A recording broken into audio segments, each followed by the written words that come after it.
Hey, Chicago Fire and Major League Soccer fans. Welcome back to Feed the Fire, a Chicago Fire podcast. I am your host, Nick, and on this, our 49th episode, we're recapping the Chicago Fire's 3-1 loss to Orlando City. We waited over 2 weeks for them to come back, and this is what we were treated to. Anyway, we're still going to talk about it. We're going to talk about some of the disappointing play from the youngsters. We're going to talk a lot about some Chicago Fire coaching developments. In the second half of the show, we're going to talk a little bit about a coaching development out in Portland, as well as preview the Chicago Fire's next opponent, Western Conference bottom dweller, Los Angeles Galaxy. So stay tuned for all of this and more in tonight's episode.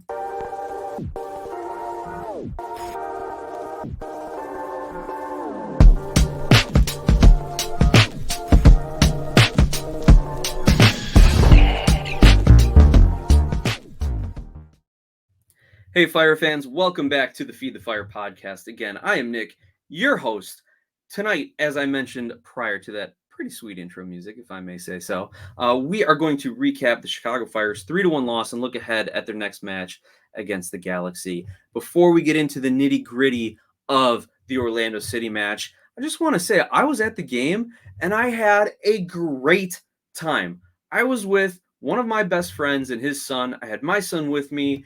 And it was so much fun to go tailgate at the Waldron deck, to see all the people, to feel the energy that my friend who had, been to a few soccer games, studied abroad in Europe, went to some games there, went to some Fire games in Bridgeview.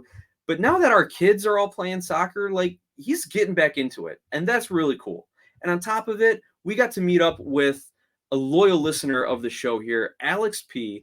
Thank you for reaching out and emailing me. And for anyone else who wants to talk a little fire, I'm at glasshousesoccer@gmail.com. It was great to talk to Alex, to hear his story of getting into soccer after the World Cup and saying, why shouldn't I go to these Chicago Fire games right here in my backyard? And he was there with some of his family. He was getting them into the game. Excellent story. Great time. Alex, it was a real pleasure to meet you and your family. And thank you for reaching out to me, man. I really do appreciate it. And always the support and the listening. And also, we got to meet a few of the other young guys sitting next to us in the seats. And even though my 7-year-old son may have heard a little of some new language from them, it was a great time talking soccer with them, educated fans coming to the games and enjoying the atmosphere.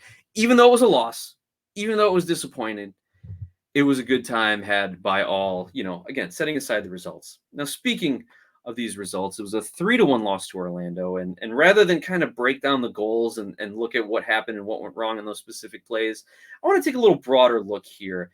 And let's talk about some of our younger players here who need to do better if the Fire are going to do better.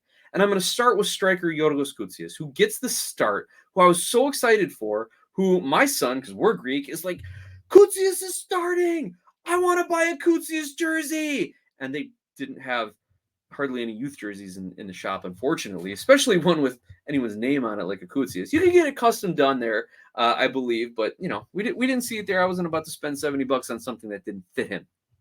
Anyway, I digress. Let's start with Koutsias because I've ripped on Shabilko for mailing it in and just pretty much I've given up on him and he's given up on the season. So also criticize other players who had poor performances, who have missed sitters like Shabilko had, like Koutsias did in this match, right? He had 2 goals disallowed. The first, he was offside by a knee. And when you were in the stadium, it looked like he was even. And it looked like the ball was even played backwards or laterally. But when you look at the replay, his knee was offside. I was texting with John Donovan, our featured guest during the game, and he even said, yeah, you watched the replay. It was the right call. So he's offside on what should have been an easy tap in. Just slow the run down, veer off a little bit. Or Brian Gutierrez, you could shoot, but more on Gutierrez later. Also in the second half, he was called for a handball in the box to help him gain possession before shooting. I think this was kind of the opposite of the initial one. I was watching. I was even. That's exactly where I was sitting. 8th row, even with the penalty spot, right around where Koutsias was when he got called for the handball. The problem I had with the officiating was it was the head ref who didn't exactly see it. You had the defenders from Orlando saying he controlled it with his hand. It looked like he did control it with his hand, but it was the far assistant referee where Koutsias had his back to him, who was the one consulting with the head official that, yeah, it looked like he hit it with his hand. Let the goal stand and go check it. I don't think there was an offside or foul call on that one, and I didn't see the referee signaling as such, and we didn't see the flag go up for offside from the assistant referee, so it had to have been the handball. But I went back and looked at the replays recently. It actually didn't look like he handled it that bad. And if you're someone who really wants to nitpick the letter of the handball law, that's ball to hand. Didn't really affect the play too much. There was no defenders around him, and he still had to turn and shoot the ball after gaining possession. So honestly, I think that one probably should have stood. Maybe that's me looking at things with Chicago Fire glasses on. I don't know. But anyway, Koutsias misses 2 from inside the box due to being offside and due to handling the ball. He also, in the first half, misses a sitter from, I don't know, maybe 7 to 10 yards out, skies it, right? Puts it over the crossbar. And I'm telling my son, who either wants to play goalie or wants to play striker, depending on the day. But, he's got good examples of each here in Chicago. Maybe not striker. But he can relate to Koutsias being Greek, so I'll give him that. But he's leaning back. I think he just gets too excited and just like, oh my gosh, the goal's so open in front of me. I'm going to strike it. When all he needed to do was just pass it to the back of the net. Now he puts in the work, but his age and inexperience are clearly showing. And even you look early on, before any of these disallowed or missed chances, early on in the game, Koutsias makes a run behind the defense, and Shaqiri plays the ball over the top. Now Shaqiri plays the ball over the top, gets past the defender, but he's playing it towards the middle of the goal, whereas Koutsias is making his run into the channel, off kind of to the side, kind of veers away from the defenders. And Shaqiri is on his case, and rightly so, telling him, you make the run to the middle. It does you no good to make the run to the outside when I'm playing the ball over the top of the defender. You don't need space. You just got to get a step past him, and you'll be in on goal. Now, Gayese had read it. He had come out a little bit. I think he was going to make the save regardless if Koutsias had made a direct run. But again, youth, inexperience, combine that with a little bit of a technical finishing ability, it's not going well for the 19-year-old in his first year in Major League Soccer. But he works. His work rate is second to none, and we've seen him create some scoring opportunities and some goals for his teammates just out of pure hustle in the past. And he's also getting into these spots. That is something that is very, very difficult to teach a striker, is where to make your runs. Now, the one that Shaqiri was yelling him at, yeah, you're either going to go in or you're going to go out. He went out, it was the wrong call. But when he's getting into these little open areas where Gutierrez can kind of find him, or where a little through ball kind of sitting in between the two defensive lines, that's hard to teach, and it shows that Koutsias does have a lot of potential in this league. Someone else who has a lot of potential that underperformed in this Orlando match, Brian Gutierrez. And again, he might be the best player. He might be the best future player. He might be the focus of creating for the offense, but we have to criticize him when he makes his mistakes. And he should have shot the ball instead of laying it off to Koutsias. It was the easiest play from a goal-scoring opportunity, but I want to see him shooting the ball more. He needs to add goal scoring. I mean, shooting in general. I don't know how many shots he has. I bet if you put him against other midfielders in this league, he's probably towards the very bottom about shots on target and expected goals. He needs to start shooting, and he also needs to start taking players on 1v1. And I looked at the guys next to me during this game when Gutierrez also skies one from close range, gets his feet kind of caught under him, leans back, puts the ball over. Again, terrible form, not good technical ability.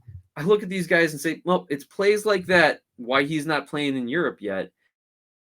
And it's his inability, and I really think it stems from a lack of confidence, both for shooting and being able to take on defenders, as to why he doesn't have more assists, why he's not creating more offense for the Fire. There was a time around the 70-something, 80th minute where the Fire had some really good possession, trying to cut the lead back to a goal and get their second goal on the night, and the ball was just moving laterally. They were moving quick. They were keeping possession, but it was just moving laterally. No one probing the defense. No one trying to take on a defender one-on-one to maybe draw some other defenders out of possession and then lay the ball off. Gutierrez needs to work on those aspects of his game. But maybe the silver lining is because he has to work on these things, he's not going to get sold to Europe. Maybe the Fire organization, whoever the next coach is going to be, more on that in a little bit, whoever the next GM is going to be, maybe they give him an extended contract. And you have then kind of a spine of the team with Chris Brady, Pineda and Tehran, Gutierrez, and Koutsias. That's some young talent that's very solid. And if they don't go overseas, and if the MLS loosens up the salary cap, if they add a fourth DP spot, keep these guys here and build some offense around them. And the Fire should be in a lot better shape after that if they do that than they were this season. Now let's transition to the coaching, because I said we're going to talk about that. There's some big coaching news. Little coaching news. First of all, CJ Brown was in charge of this match, the assistant coach CJ Brown, because interim head coach Frank Klopas tested positive for COVID. As the guys in the stand said, is COVID still a thing? Who's still getting COVID? Who's testing for COVID? Well, apparently Klopas did, and it was positive, so he was not in the building during this match. CJ Brown took the helm. I was kind of hoping he would put a unique stamp to the game, but for the first half, it was more of the same, and I think it was even a regression tactically. They came out in their usual 4-2-3-1, but for large stretches of that first half, we saw a defensive midfielder and designated player and supposedly top 10 something player in the Swiss league, Ousmane Doumbia, dropping back and almost playing as a center back and doing it while they were in offense. I don't understand it at all. Even when you have a 5-man back line, when you're in offense and you're possessing the ball, you only need 2 guys in the back. He needs to be up the pitch more, helping to transition to offense and drawing in some defenders and distributing to your attacking players. He was playing center back for large parts of this game, and then you had Tehran and Pineda to either side of him. It blew my mind. Again, I don't watch the Swiss League. I don't know what they were doing there, but Ousmane Doumbia was supposed to be this great passer with assists and key passes and chances created. And instead, he was playing center back with these guys for long stretches of the first half. So a regression tactically.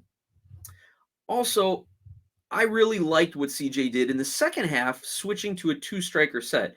We have criticized, at least I have criticized, the Chicago Fire for putting Kasper Shabilko as a lone striker, where he did not do well in that type of role in Philadelphia. He was excelling as a second striker with someone he could play off of.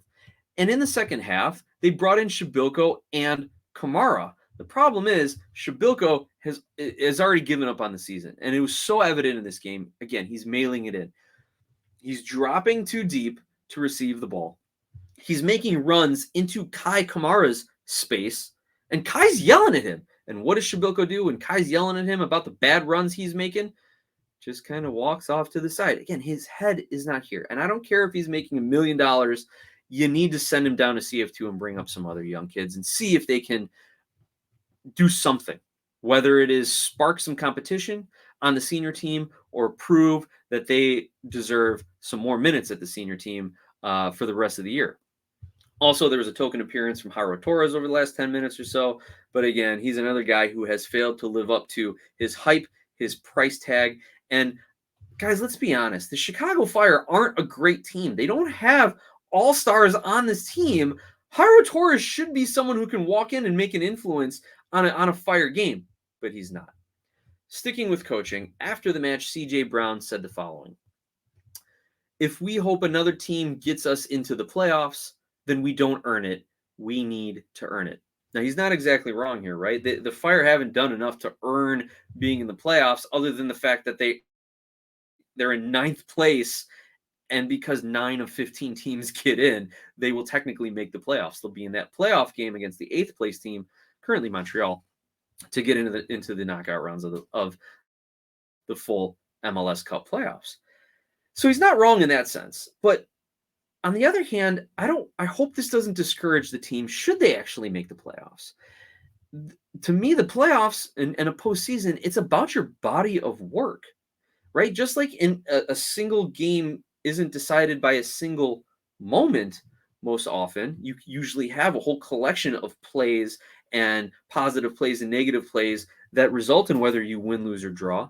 Just like in an NFL game, if a kicker misses a game-winning field goal in the last second, is the coach going to come to the podium in the postgame and say, well, the kicker missed it. It's all his fault. We did everything else we could have. No. There were a number of other plays that guys could have made. Typically, there's a dropped interception or a dropped first down or a sack given up or a sack missed. Things like that lead to scoring opportunities in favor or against you. Similarly, in an NBA game, you have an even bigger sample size, right? When there's 1,000 different things going on every offensive and defensive set. Same thing in a soccer game, same thing on a soccer season. For CJ Brown to say, we don't want to back into the playoffs, well, it's a whole body of work. And you're comparing your 34 games to those of the other teams in your conference. So I hope it doesn't get down on the team in the event they make the playoffs that they feel like they don't deserve to be here and don't take it seriously. But on the flip side, this could be kind of self-made bulletin board material where if the Fire do back into the playoffs, he can say, show me why you deserve to be here. Show the people in the stands and watching and at home why you deserve to be here. Or you can even say to the team as it goes on throughout the rest of the season, or if they legitimately make the playoffs, hey, you deserve to be here. Go out and play like it.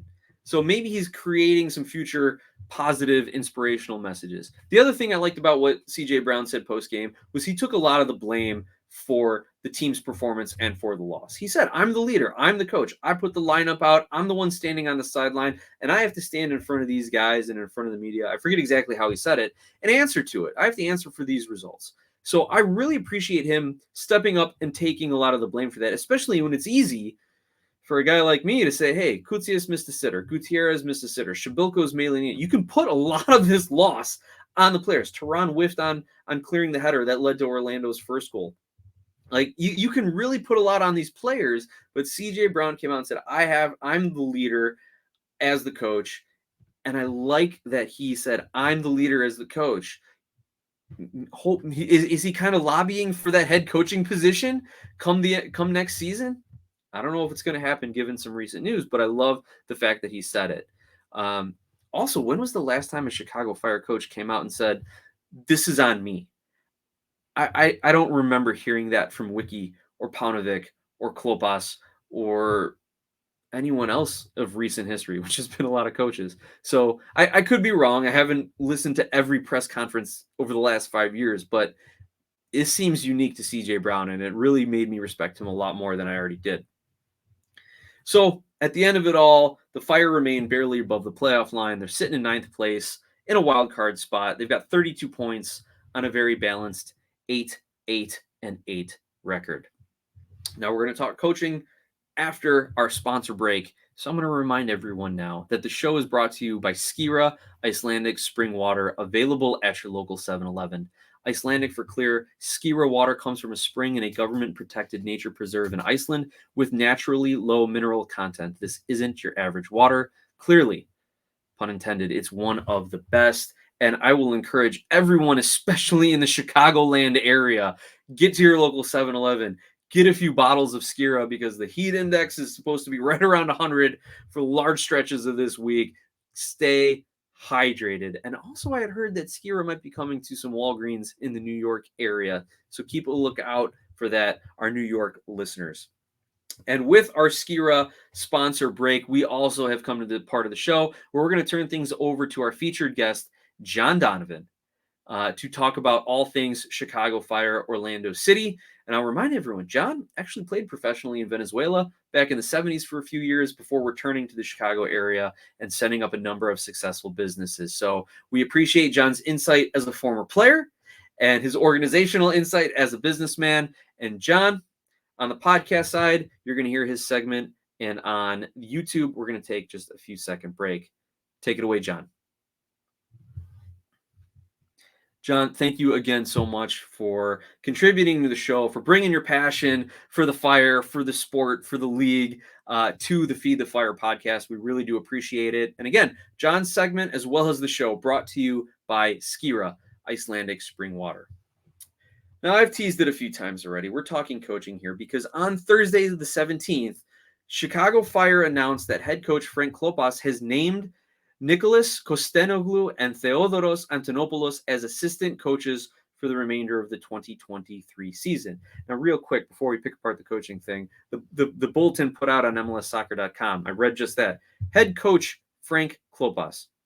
Not interim.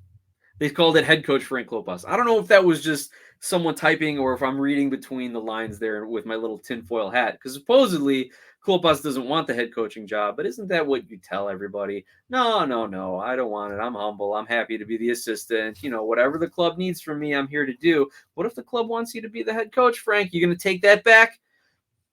I'm getting ahead of myself here, because the rumor had been several weeks ago, and if you go back to episode 38 of the Feed the Fire podcast, we talk about it in great depth, that the rumor was that Niko Kostenoglu was going to take over as the Fire head coach, and here we are. He's been cited at games, on the bench, on the sideline, in boxes over the last month or so. Him and Antonopoulos both have been seen around the organization. Now it's finally announced they're all the assistants here with interim manager Frank Klopas.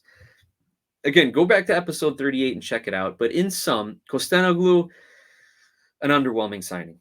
But it is what the Fire can attract at this point. He's not a winning coach. I think he's had one winning season, and it was a really, really good winning season coaching AEK Athens. But I will put some context to that.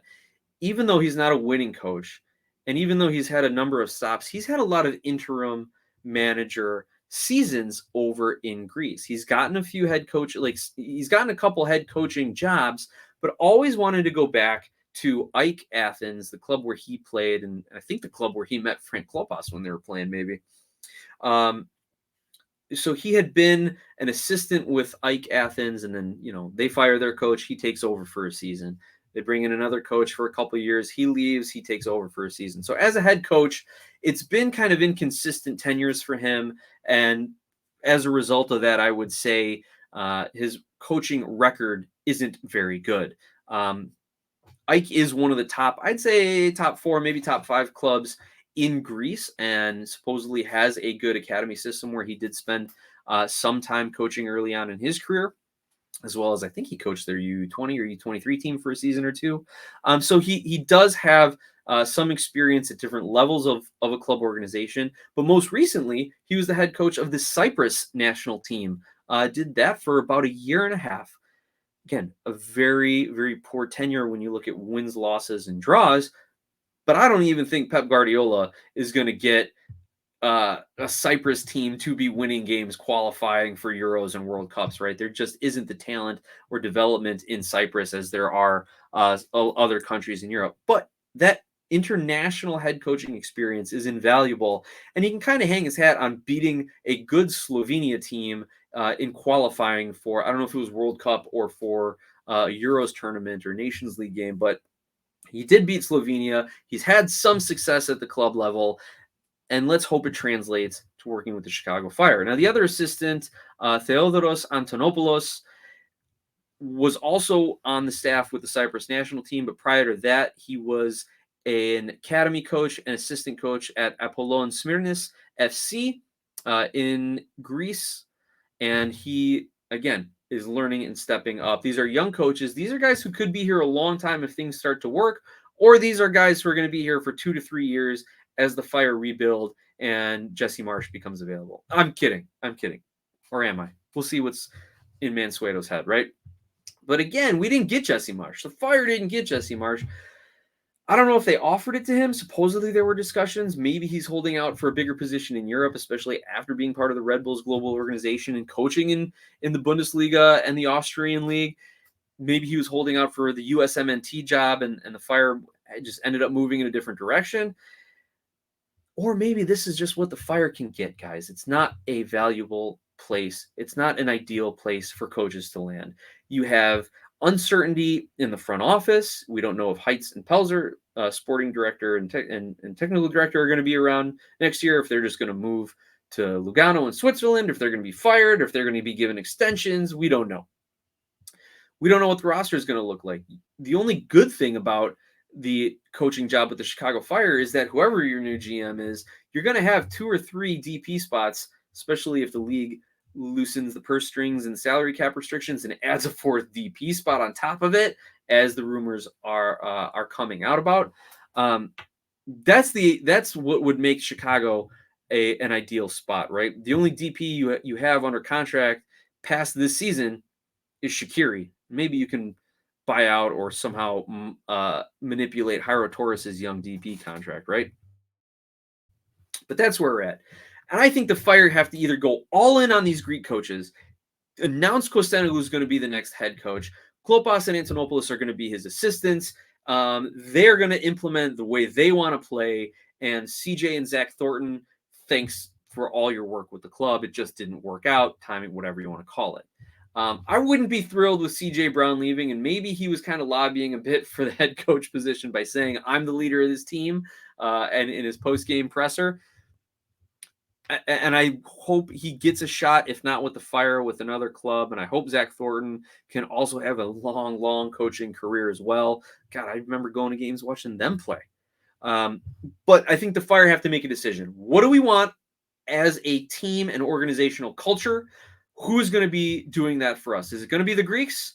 Is it going to be the former players? Or is it going to be some brand new GM who's going to implement everything anyway? We don't know that. That's the next big question for the Fire. Now, speaking of coaching changes, big news out of Portland. The Timbers have let go of manager Gio Savarese, and in the interim, assistant coach Miles Joseph will take over as manager. Now, I think Gio was in his 6th season as Timbers manager. He compiled a record of 74 wins, 62 losses, and 47 draws. Highlights of his tenure, 2 MLS Cup appearances, and winning the MLS is Back tournament. But I really do think his release, his firing, his separating from the Timbers was inevitable. And honestly, I thought it was going to happen 2 years ago, but somehow he kept getting the team to perform a little bit better. But this season, it was just too much. And when you lose 5-0 to a conference rival, to the Houston Dynamo, you open the door for management to let you go. You open the door to being shown the door, I suppose. Now, I give Gio credit. I think he really knew what the Timbers' identity was during his tenure. A very solid defensive foundation, excellent midfield play, and then you had to rely on your DPs for offense. And when Valeri was in his MLS prime, when Blanco was in his MLS prime, when Diego Chara, even though he wasn't in his DP years, was still playing high-level soccer with those other two, that is when they were winning games, doing very well in the Western Conference, making playoff runs, making U.S. Open Cup runs, things of that nature. It took a Sebastian Blanco-like throwback performance to win the 2020 MLS's Back tournament, and they just haven't hit on their DPs. And also, they've been plagued by injuries, most notably Eric Williamson never really became that great center mid that the Timbers needed, that the league wanted to see, kind of a homegrown American midfielder really being a creative playmaker, and also the kind of playmaker that the U.S. men's national team wanted to see and fans of the men's national team wanted to see. I don't think he would have ever supplanted Musa, McKennie, or Adams for a starting spot, but he could have easily been in the mix with like a De La Torre as that first one off the bench had he not been injured. He was starting to mature mentally and with his game, and then the injury bug got him. So when you have all of this added up, and you see other clubs like San Jose starting to get on the upswing, Minnesota signing some great players, great from a signing sense, maybe not on the field sense. When you see Austin having early success, LAFC having early success and sustained success, it's time for a change, and that is what ended up in Portland. Sticking in the Western Conference, let's preview the LA Galaxy match. And real quick, I got to tell you all, I'm going to be on the News Across the Galaxy podcast, an LA Galaxy-focused soccer podcast tomorrow, Wednesday the 23rd. So we're recording then. I don't know if it's going to be a live show or if they're going to release it later on in the week. But go find us on Twitter. Find Glass House Soccer, minus the E. So Glass House Soccer. Thank you, character limits. I have a thread going of questions, comments, things you want to know about, and we'll discuss it. We're just going to have a conversation with the guys over at News Across the Galaxy, and we'll talk about anything Fire versus Galaxy. Now, to give a little context here on the LA Galaxy, they are 13th in the West. Only team worse than them is Colorado. Galaxy are sitting on 22 points, 5 wins, 7 draws, and 10 losses. They've scored 25 goals. They've allowed 37. So that is not a good defensive stat. The LA Galaxy, under Greg Vanney's tenure, have had very, very poor defending. That has always been their weakest point. They have been disorganized.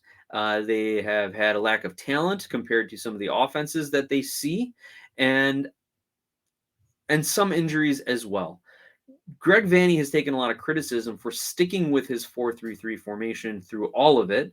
And I think there maybe been a couple games where he tried some different formations and the results were even worse. And I don't know if that was kind of just to shut up the critics in a throwaway game, or if he didn't train it and just decided to roll it out and see what could happen. Whatever the case may be, the defense for the Galaxy has always been poor. They've been able to get into the playoffs and play competitive soccer because of their offense. But this season, the Galaxy's offense, particularly their strikers and their finishing ability of any player, has been at best subpar.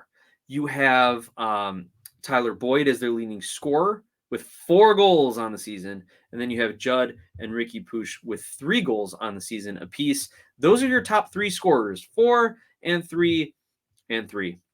And we have seen other strikers scoring 3-4 goals in the span of 2 games for other clubs. So, and it's not like you have a bunch of players with 2 goals behind them.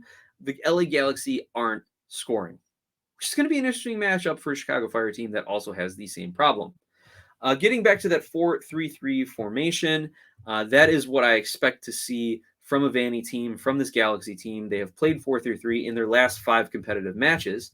And here's kind of my predicted lineup, or what I would expect. Jonathan Bond in goal, who's a decent goalkeeper, but when you have such a leaky defense, you can't be decent. You have to be outstanding. And I would give, if Chris Brady is back and fully healthy, I'll give the edge to goalkeeping to Chris Brady.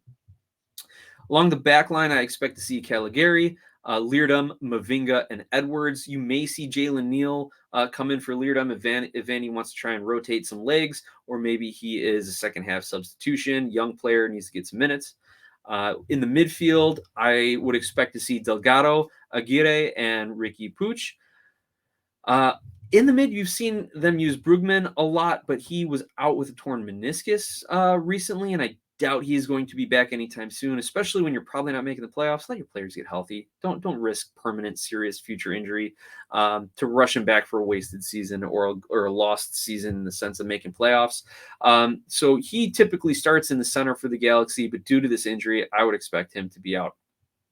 And then up front, you've got Boyd, Judd, and Douglas Costa as your attacking players. Now, Douglas Costa, again, one of these guys, a bigger name, a more expensive player for MLS, and has not lived up to the signing, has not produced to the level they needed of him. So whether he starts or whether Dejan Joveljic starts, it's kind of up to Vanney and what he's feeling and what he's seeing in training that week. But it wouldn't surprise me if Costa starts, you see Joveljic come in quickly if things aren't going their way, or vice versa. And for those of you who haven't been following the Galaxy closely, you do know Javier Hernandez, Chicharito, their big name. He actually has been out with a torn ACL back in June, had surgery to fix that, and he is out for the rest of the season. So that is a big reason why their offense has fallen off.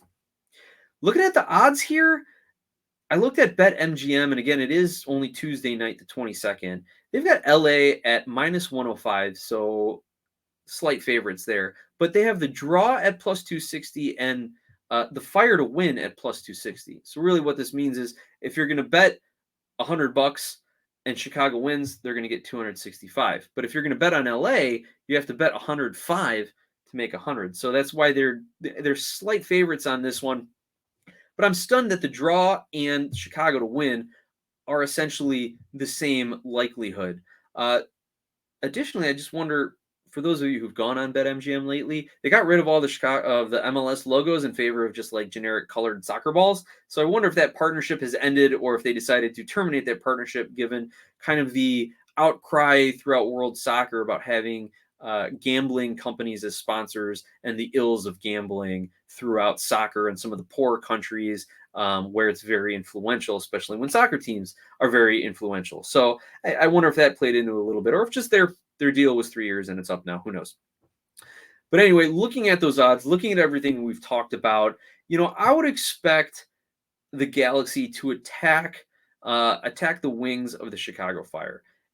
We saw Orlando try to overload in the wings and on the corners and really work some mismatches. We saw them go after Jonathan Dean. And again, I think the guy gets a bad rap just because he was playing in college 3-4 years ago for UCF and then was with the Birmingham Legion USL Championship last season. So I think other teams are looking at him as kind of the weak link in the defense. But all Jonathan Dean has done has been to play solid defense, right? He's not an all-star. He's probably not going to get long-term guarantees from the Fire, but the man's done his job. So I would expect, though, to see this LA Galaxy team try to pick on him, try to pick on Miguel Navarro, especially if they can get Navarro an early yellow card, which he's been known to do a little bit hot-headed there. But also with their 4-3-3, looking for those overlaps, trying to create some mismatches, attack the wings, and then get the ball crossed into the middle where you can get some runners, where you can get Push and Delgado running into the box as kind of a second or third option. If not that, I expect Ricky Push to get the ball at his feet and start the counterattack. And that is where we've seen the Fire be vulnerable when they have to scramble to play counterattack defense. And also when they're passing off or switching off defensive assignments. That is when they are vulnerable. All that being said, I think this game ends in a 1-1 draw. Again, we have two teams who are struggling with offense. We don't have John Duran on Chicago to run at Mavinga and ruin his MLS day like he did when Duran played against Mavinga. Chicago played Toronto last season. I think John Duran just ruining Mavinga is what got him his contract over in the Premier League with Villa. And again, goal for Duran against Everton. Team I support. I'm not going to talk about them anymore because that was a disappointing game. And that's why Mavinga's no longer with TFC either. But again, two teams struggling to score, two teams who don't have a lot of confidence, and two teams who, where they're at in the table, probably could care less, right? I think the Fire nominally are in the playoffs and are in theory playing for the playoffs, but they sure don't look like it when they come out, especially in their last game against Orlando when they had over 2.5 weeks to prepare for it. So I'll give this a 1-1 draw, maybe a 2-2 draw.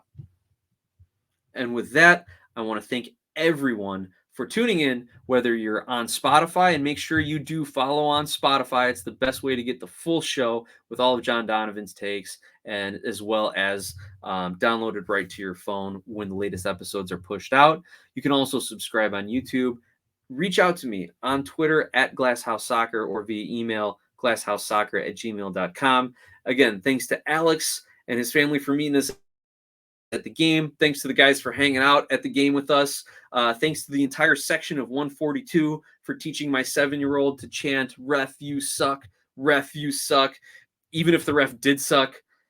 I told him, I said, "Son, this is something that we only say at the soccer game, just for a little bit. Don't do this around Mom. I don't want to get a call from school that says that your son was chanting 'Teach, you suck' during class today." So hopefully it's something we keep at the soccer game, right? But again, thanks to our listeners, to our sponsor, Skiwa Icelandic Spring Water. I'll be on with the News Across the Galaxy podcast. Make sure you go find them, give them a follow and a listen. And with that, let's go Fire.